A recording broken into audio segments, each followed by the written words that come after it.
chỉ duy mình Ngài, nguồn hạnh phúc viên mãn không phai.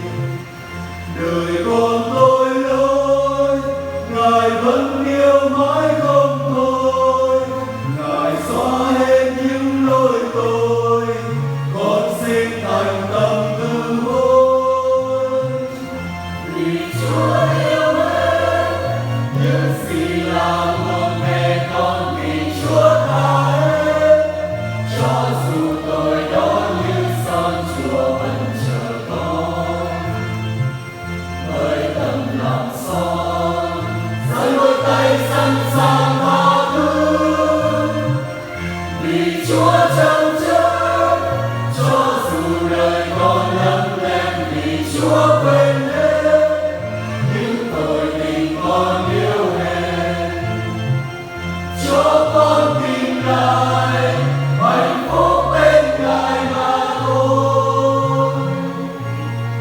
Nét lên chân thầm mình, con như tìm thấy chính mình. Yêu đôi tội tình, vì yêu con Chúa đã hy sinh. Thành tâm con đến, nguyện Chúa xin hãy ở bên. Dìu qua sóng gió trên vời, xin dâng trọn niềm cảm mến. Vì Chúa yêu mến, những gì là thuộc về con, vì Chúa tha hết. Cho dù tội đó như son, Chúa vẫn chờ con. Với tấm lòng son, giơ đôi tay sẵn sàng tha thứ. Vì Chúa chăm chở, cho dù đời còn lắm lem, vì Chúa quên hết những tội tình con yêu hèn.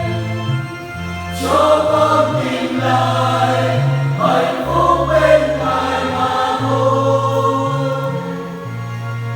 Bước chân con tìm về, sau bao lần lang thang bên mình. Trái tim bùng về, vì còn mang bao nỗi đam mê. Vì sao Chúa ơi, Ngài vẫn ôm ấp thân con. Tình Chúa vẫn mãi săn son, bao năm chờ con quay con. Vì Chúa yêu mến, những gì là thuộc về con, vì Chúa tha hết. Cho dù tội đó như son, Chúa vẫn chờ con. Với tấm lòng son, giơ đôi tay sẵn sàng tha thứ. Vì Chúa chăm chở, cho dù đời còn lấm lem, vì Chúa quên